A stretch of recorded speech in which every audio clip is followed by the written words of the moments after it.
अब ये जो नेफ्रॉन का हमारा स्ट्रक्चर है, इसमें आप देखेंगे ध्यान से, देखो पहले जो रेनल आर्टरी है, रेनल आर्टरी कौन सी थी भाई? रेनल आर्टरी वो वाली थी जिसमें आपका क्या था? ऑक्सीजनेटेड ब्लड था। क्या था? ब्लड था। और साथ के साथ वेस्ट मटेरियल था। क्या था? साथ के साथ वेस्ट मटेरियल। ठीक है, ये वेस्ट मटेरियल है, वाटर नहीं, वेस्ट मटेरियल।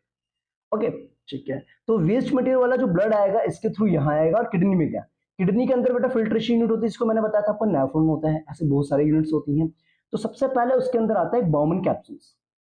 ये देखा ना, कप शेप्ड, कप शेप में, कोल्ड शेप में होता है, इसे बाउमन कैप्सूल्स कहते हैं। और बाउमन कैप्सूल्स के अंदर ग्लोमेरुलस होता है।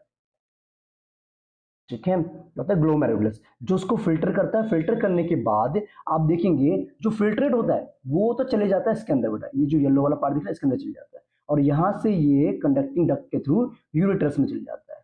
Clear note? और ये जो दिख रहा है ये वाला पार्ट, ये आपकी है, ये जो है क्या करती है, क्या करेगी बेटा आपकी, यहां से फिल्ट्रेशन हुआ, फिर जो प्योर वाला जो ब्लड आपका है, ठीक है, जो फिल्टर होने के बाद जो ब्लड है वो आपका वापस आएगा, और रेनल वीन्स के थ्रू वापस जो बॉडी में चले जाएगा। ओके, इसको रिमूव करके वेस्ट को रिमूव करके, वेस्ट मीन्स यहाँ पर हो गया लिक्विड वेस्ट, जैसे नाइट्रोजन वेस्ट, कुछ सॉल्ट मटेरियल हो गया, कुछ टॉक्सिक सब्सटेंसेस आपका हो गया।